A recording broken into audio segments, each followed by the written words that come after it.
हम लोग मैथ में पढ़ रहे थे नंबर सिस्टम की लगभग हम लोगों ने 10 क्लासें कवर कर ली हैं। एक टाइप रह गया था नंबर सिस्टम में जो रीजनिंग में भी है और नंबर सिस्टम में दोनों में कॉमन है, तो हमने कहा क्यों ना इसको भी बता दिया जाए। तो नंबर सिस्टम की एक आखिरी क्लास जिसमें हम केवल आपको नंबर सिस्टम का एक खास टाइप बताएंगे जो रीजनिंग में भी है और नंबर सिस्टम में भी है। एक खास तरह के क्वेश्चन है, उनको भी देख लेते हैं। तो चलिए प्रारंभ करते हैं आज की क्लास और देखते हैं आज का पहला क्वेश्चन। आज का पहला क्वेश्चन लिखा हुआ, एक व्यक्ति के पास कुछ मुर्गियां एवं कुछ गायें हैं, इनके पैरों की संख्या 140 तथा सिरों की संख्या 48 है, तो मुर्गियों की संख्या क्या होगी। इस तरह के प्रश्नों में देखो हमेशा आपको ऐसी दो चीज़ें बताई जाएंगी जिनके 2 पैर रहेंगे और एक के 4 पैर रहेंगे। और हमेशा आपसे जैसे इस वाले क्वेश्चन में देखो पूछा क्या गया, मुर्गी है और गाय है, तो गाय के 4 पैर और मुर्गी के 2 पैर। हमेशा ये क्वेश्चन तभी बनेंगे जब 4 पैर वाले रहेंगे एक जानवर और एक 2 पैर वाला रहेगा। और उसमें से पूछा क्या जाएगा, या तो 2 पैर वालों की संख्या पूछ ली जाएगी या तो 4 पैर वालों की संख्या पूछ ली जाएगी। और आपको बताया क्या जाएगा, आपको बताया जाएगा टोटल पैरों की संख्या और टोटल सिरों की संख्या। उसके बाद आपसे पूछा क्या जाएगा, या तो 2 पैर वाले जानवर की संख्या या तो 4 पैर वाले जानवर की संख्या। हालांकि 2 पैर वाला कोई जानवर होता नहीं, तो पक्षी होता है। तो देखेंगे आज का पहला क्वेश्चन लिखा हुआ, एक व्यक्ति के पास कुछ मुर्गियां एवं कुछ गायें हैं, इनके पैरों की संख्या 140 तथा सिरों की संख्या 48 है, तो आपको मुर्गियों की संख्या बतानी है। इसमें एक खास तरह के तरीका है, देखो आपको बता देते एक्स वाई वाले से तो सबको पता है, तो हम एक्स वाई वाले से बताने से रहें, हम आपको एक्स वाई वाला तरीका बताएंगे नहीं। तो आपको करना क्या, पहले तो जितने सिर हैं वो लिख लेना है। सिरों की संख्या 48 और पैरों की संख्या 140। आपको करना क्या होगा, देखो अब चाहे तो 2 पैर वाला पक्षी हो और चाहे तो 4 पैर वाली गाय हो, पैर तो कम ज़्यादा हो सकते हैं 2 और 4, लेकिन सिर तो सबका एक ही होगा, चाहे वो मुर्गी हो चाहे वो गाय हो, सिर तो सबका एक ही होगा। तो सिरों की संख्या देखो आपको 48 बताएगा और पैरों की संख्या 40 बताएगी। इस तरह की कंडीशन में आप हमेशा करेंगे क्या कि जो पैरों की संख्या है यानी जो ज़्यादा बड़ा उसको 2 से भाग कर लेना, जो छोटा दिखे उसको 2 से गुणा करके आपस में घटा लेना। और इस तरह करने पर आपको हमेशा मिलेगा क्या, 2 पैर वालों की संख्या मिलेगी, 2 पैर वालों की संख्या मिलेगी हमेशा। ऐसा करने पर आपको हमेशा 2 पैर वालों की संख्या मिलेगी। आप इसको अगर कर देंगे तो देखो 8 दूनी 16 की 6 कैरी 1, 4 दूना 8, 1 9 96 और 2 से काट देंगे तो कितना हो जाएगा 70। 70 घटा दोगे तो बचेगा कितना, 26 बचेगा। और ये जो 26 है ये 2 पैर वालों की संख्या बची, इसका मतलब है ये किसकी संख्या है, मुर्गियों की संख्या है। और हमसे मुर्गियों की संख्या पूछी गई थी। मान लो अगर आपसे गाय की संख्या पूछ रहे थे कि 4 पैर वालों की संख्या बताओ, तो अगर आपके सामने 2 पैर वालों की संख्या आ गई है तो 4 पैर टोटल कितने सर है, 48 सर है, तो आप 48 से क्या कर देते, ये 26 देते, 26 घटा देते तो बचता कितना 22। और ये 22 किसकी संख्या हो जाती, जो आपके सामने दूसरे क्या थे, ये गाय की संख्या हो जाती। तो अगर 4 पैर वालों की संख्या पूछेंगे तो क्या करेंगे, पहले 2 पैर वालों की संख्या निकाल देंगे और फिर टोटल संख्या से 2 पैर वालों की संख्या घटा देंगे तो 4 पैर वाले आ जाएंगे। तो आपको करना क्या, सिरों की संख्या और पैरों की संख्या लिख लेना है। जो सिरों की संख्या वो हमेशा छोटी हो क्योंकि सिर सबका एक ही होता है, तो आप इसको 2 से गुणा कर लेंगे और ये पैरों की संख्या इसको 2 से भाग कर लेंगे और घटाएंगे तो हमेशा जो भी आएगा वो कौन सी संख्या आएगी, 2 पैर वालों की संख्या आएगी। और आप इतना तो जानते ही होंगे कि गाय के 4 पैर है और मुर्गी के 2 पैर हैं। तो इस तरह करके आप इस क्वेश्चन को बिना एक्स वाई माने कर सकते हो। एक्स वाई मानेंगे, जैसे कोई क्वेश्चन है जो एक्स वाई के बिना नहीं बन पा रहा है उसमें एक्स वाई भी मान लेंगे, लेकिन जो क्वेश्चन बिना एक्स वाई माने बन जाएगा उसमें हम एक्स वाई बिल्कुल नहीं मानेंगे। ठीक है, अगला प्रश्न देखेंगे। आपके सामने लिखा हुआ है, एक चिड़ियाघर में चूहे एवं कबूतर हैं, यदि 90 सिर हैं और 224 पैर हैं, तो आपसे कबूतरों की संख्या पूछी गई है। तो कबूतरों की संख्या का मतलब आपसे 2 पैर वालों की संख्या बतानी है। तो 2 पैर वाले संख्या के लिए आप क्या करेंगे, पहले तो देखो 2 पैर वालों की संख्या बतानी है, तो आप फिर कुछ नहीं करेंगे, 90 लिख देंगे क्योंकि सिर 90 और पैर कितने हैं 224 हैं। हमेशा आपको करना क्या कि 2 पैर वालों को गुणा कर लेना है, जो छोटा दिखे उसको 2 से गुणा कर लेना, जो बड़ा दिखे उसको 2 से क्या कर लेना, भाग कर लेना, दोनों को घटा लेना। ऐसा करने पर सदैव 2 पैर वालों की ही संख्या आएगी। ये हम बार बार रिपीट कर रहे हैं। आप इसे कर लोगे तो कितना हो जाएगा, ये हो जाएगा 180 और इसको भाग कर दोगे तो कितना हो जाएगा 112। 112 घटा दोगे तो कितना बचेगा, 10 में से 2 जाएगा तो 8 बच जाएगा, 68 बचेगा। तो ये 68 किसकी संख्या है, ये कबूतरों की संख्या है। तो 2 पैर वालों की संख्या आ गई। अगर आपसे अब 4 पैर वालों की संख्या पूछी होती तो क्या करते, टोटल सिर कितने थे 90, और 90 से आप घटा देते 68, तो कितना बच जाता, यहाँ बचता 2, यहाँ बचता 8, 6, 7, 8, तो यहाँ बचता 22। तो ये 22 किसकी संख्या हो जाती, ये चूहों की संख्या हो जाती। ये क्या है, ये चूहे हैं, चूहों की संख्या 22 और कबूतरों की संख्या 68। ठीक है, देखिएगा अगला क्वेश्चन क्या है आपके सामने लिखा हुआ, भैंसों तथा बतखों का एक समूह में सिरों की संख्या के 2 गुने से 24 अधिक पैर हैं, तो भैंसों की संख्या कितनी है। इस वाले क्वेश्चन को आप बिना एक्स वाई माने नहीं कर सकते थे। इससे पहले वाले जो क्वेश्चन बताए थे उसमें हमने ये बताया था आपको कि एक्स वाई ना मानो। अगर आपको एग्जैक्ट पैरों की संख्या और एग्जैक्ट सिरों की संख्या पता है तो आपको एक्स वाई मानने की कोई ज़रूरत नहीं है। दोनों को अलग अलग लिख लो, सिर की पैर और सिर की संख्या और पैरों की संख्या। जो छोटी वैल्यू उसमें 2 से गुणा कर लो, जो बड़ी उसको 2 से भाग कर लो और आपस में घटा लो, हमेशा 2 पैर वालों की संख्या आ जाएगी। अगर 4 पैर वालों की संख्या पूछी गई तो टोटल सिरों की संख्या से 2 पैर वाले जानवरों या पक्षियों की संख्या घटा लो, तो बची हुई जो संख्या होगी वो 4 पैर वालों की हो जाएगी। ठीक है, इस वाले प्रश्न में देखो आप क्या करो, भैंसों की संख्या मान लो x और बतखों की संख्या मान लो y। सही है, लिखा क्या, भैंसों तथा बतखों के एक समूह में सिरों की संख्या के 2 गुने से 24 अधिक पैर है। इनके सिरों की संख्या क्या बनेगी, देखो बतख हो और चाहे हो भैंस, सिर तो सबका एक ही एक रहना है। पैर अलग अलग हो सकते हैं, बतख के 2 और भैंस के 4 हो सकते हैं, लेकिन सर तो सबका एक ही एक होगा, चाहे वो बतख हो चाहे वो भैंस हो। तो हमने जब भैंसों की संख्या x मान ली, बतखों की संख्या y मान ली, तो उनकी जो सिरों की संख्या होगी दोनों की वो क्या होगी, x प्लस y, टोटल इतने ही तो होंगे। और कह रहे हैं देखो सिरों की संख्या के 2 गुने, तो 2 गुना कर लो, 2 गुने से 24 अधिक पैर, तो 2 गुने से 24 अधिक कर लिया, इतने पैर होंगे भैंस और बतख के मिला के दोनों के।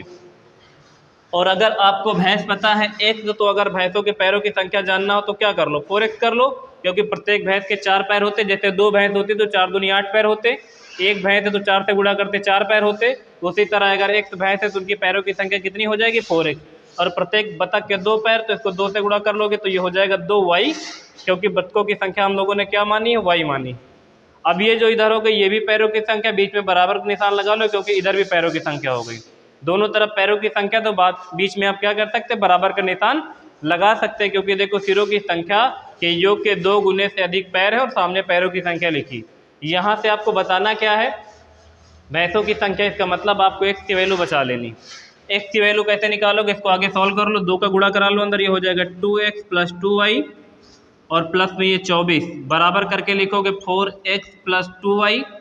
ये वाला 2y से ये वाला 2y कट जाए क्योंकि बीच में इक्वल का निशान है, और ये 4x से 2x घटेगा तो कितना बचेगा, 2x, और बराबर में कितना 24, 2 से काट दोगे तो x की वैल्यू कितना आ जाएगा, 12। इसका मतलब है कि भैंसों की संख्या कितनी आ जाएगी, 12 आ जाएगी। और हमसे यही पूछा गया था, तो हमारे प्रश्न का आंसर कितना आ जाएगा, 12 आ जाएगा।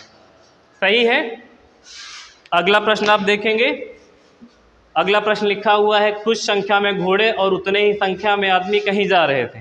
दोनों की संख्या बराबर, जैसे 10 घोड़े होंगे तो 10 ही आदमी होंगे, 12 घोड़े होंगे तो 12 ही आदमी होंगे।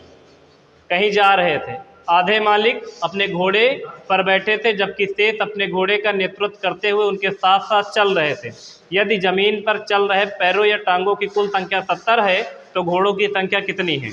इसका ये मतलब है कि जैसे मान लो 10 घोड़े हैं तो 10 आदमी रहेंगे, 5 घोड़े हैं तो 5 आदमी रहेंगे, तो अगर मान लो 50 घोड़े तो 50 आदमी रहेंगे, जितने घोड़े उतने ही आदमी। और उसमें से आधे आदमियों ने क्या किया है, अपने घोड़े के ऊपर बैठ गए। जो आदमी घोड़े के ऊपर बैठ जाएगा उसके पैर फिर ज़मीन पर नहीं रहेंगे, और ज़मीन पर चल रहे पैरों की टोटल संख्या 70 बताई गई है आपको। और पूछा क्या गया है, घोड़ों की संख्या। और घोड़े की संख्या पूछ लेता चाहे आदमी की संख्या पूछ लेता, दोनों के लिए सेम काम करना पड़ता, क्योंकि घोड़ों और आदमियों की संख्या इक्वल है, बराबर है। तो आप इस क्वेश्चन को कैसे कर सकते हो, देखो आप ऐसा कर लो कि घोड़ों की संख्या भी x मान लो, और जो आदमी उसके ऊपर बैठे इनकी भी संख्या x मान लो, क्योंकि दोनों की संख्या बराबर है ना। तो आप घोड़ों की संख्या भी x मान लो और आदमियों की संख्या भी x मान लो। अब देखो, अगर सारे के सारे घोड़े, क्योंकि घोड़े तो ज़मीन पर ही चल रहे हैं, तो अगर घोड़े x है तो उनके पैरों की संख्या कितनी हो जाएगी, 4x, क्योंकि अगर x घोड़े, प्रत्येक घोड़े के 4 पैर होते तो 4 से गुणा कर देंगे, और आधे आदमी ज़मीन पर, आधे घोड़े के ऊपर बैठ गए। जो घोड़े के ऊपर बैठ गए उनके पैर ज़मीन पर है नहीं, आधे आदमियों के पैर ज़मीन पर है, तो इसका मतलब है टोटल आदमी अगर x है तो x/2, x/2 करेंगे तो आधे आदमी बन जाएंगे, और आधे आदमियों के पैर ज़मीन पर है, तो ये x/2 आदमियों के पैर ज़मीन पर है और प्रत्येक आदमी के पैर होते हैं 2, तो इसको 2 से कर लेंगे गुणा। ये आदमी जितने ज़मीन पर उनके पैरों की संख्या, ये सभी घोड़े के पैरों की संख्या, दोनों को जोड़ रहे हैं तो बताया जा रहा है कि टोटल कितना आ जाएगा, 70 आ जाएगा, क्योंकि ज़मीन पर चल रहा है, पैरों की संख्या 70 है। ये 2 से ये वाला 2 कैंसिल हो जाएगा, 4x ये और 1 से मिला कितना हो जाएगा 5x, और 5x बराबर हो जाएगा 70। अब इसको 5 से काट दो, कितना 14 पंचे 70, x की वैल्यू आ गई 14। तो आपसे चाहिए पूछ ले कि कितने घोड़े थे, तब भी आपका आंसर 14, और अगर आपसे पूछ ले कितने आदमी थे तब भी आपका आंसर 14। ठीक है, देखेंगे अगला क्वेश्चन आपके सामने लिखा हुआ है, राज के पास कुछ गाय एवं कुछ मुर्गे हैं, यदि कुल सिरों की संख्या 55 है तथा पैरों की संख्या 160 है तो उसके पास कितनी गायें हैं। सिरों की संख्या एग्जैक्ट पता है, पैरों की संख्या एग्जैक्ट पता है, एक्स वाई मानने की कोई ज़रूरत नहीं है, आप सीधा 2 पैर वाले पक्षी की संख्या निकाल सकते हो। करेंगे क्या उसके लिए, जो बताया था सेम वही करना है। अगर 2 पैर वालों की संख्या आपको निकालना है तो देखो, आप पहले लिख लो 55 और फिर लिख लो 160, इनमें से जो आपको बड़ा दिखे उसमें 2 से भाग कर लो, जो आपको छोटा दिखे उसमें 2 का गुणा करके घटा लो। ऐसा करने पर आप सदैव पाएंगे कि 2 पैर वाले पक्षी की संख्या आ जाएगी, है ना, क्योंकि 2 पैर वाले जानवर होते नहीं। तो 5 दूना कितना हो जाएगा 10, 5 दूनी 10, 1 11, 110 आ जाएगा यहाँ पर। 2 से काट दो, कितना हो जाएगा 2 8 16, घटा दो कितना आ जाएगा 30। इसका मतलब ये 30 किसकी संख्या है, ये मुर्गों की संख्या है, ये मुर्गों की संख्या है। 2 पैर वालों के, हमसे पूछा किसकी संख्या था, गायों की संख्या, तो गायों की संख्या क्या करोगे, टोटल सिर कितने थे 55 थे, तो आप 55 से क्या कर लो, 55 से ये 30 घटा लो, कितना बचेगा 30 20 50 आ जाएगा 25, और ये 25 किसकी संख्या है, ये गाय की संख्या है।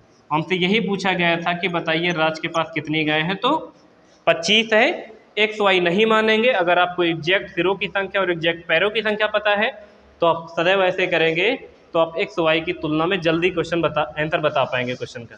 सही है।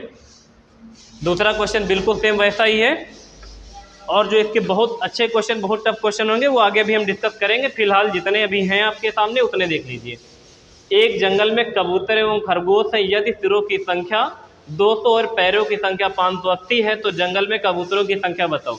कबूतरों की संख्या मतलब 2 पैर वालों की संख्या बतानी है, कबूतरों की संख्या निकल जाएगी। इसके लिए क्या करेंगे, फिर से 2 पैर वालों की संख्या बतानी है।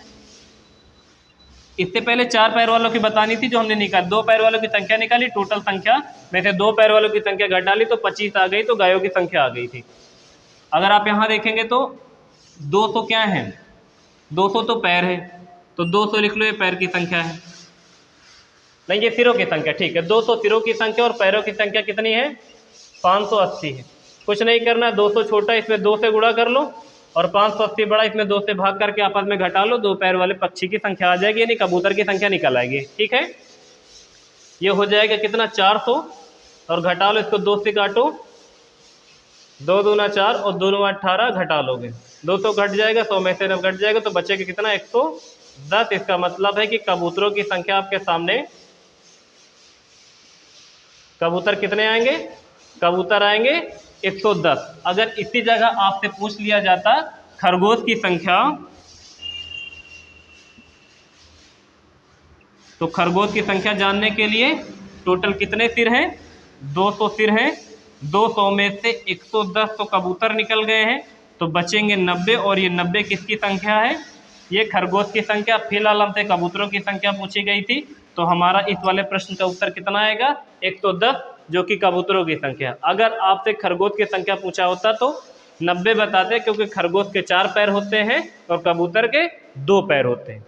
ठीक है, फिलहाल आज के लिए इतना ही रखते हैं, बाकी जो नंबर सिस्टम से आगे वाला चैप्टर होगा उसकी वीडियो आपको मिलेंगी। अगर आपको हमारे पढ़ाने का तरीका अच्छा लगता है तो वीडियो को लाइक, शेयर और सब्सक्राइब करना बिल्कुल ना भूलें, और दोस्तों में शेयर बिल्कुल करते रहें। Thank you class, thank you so much.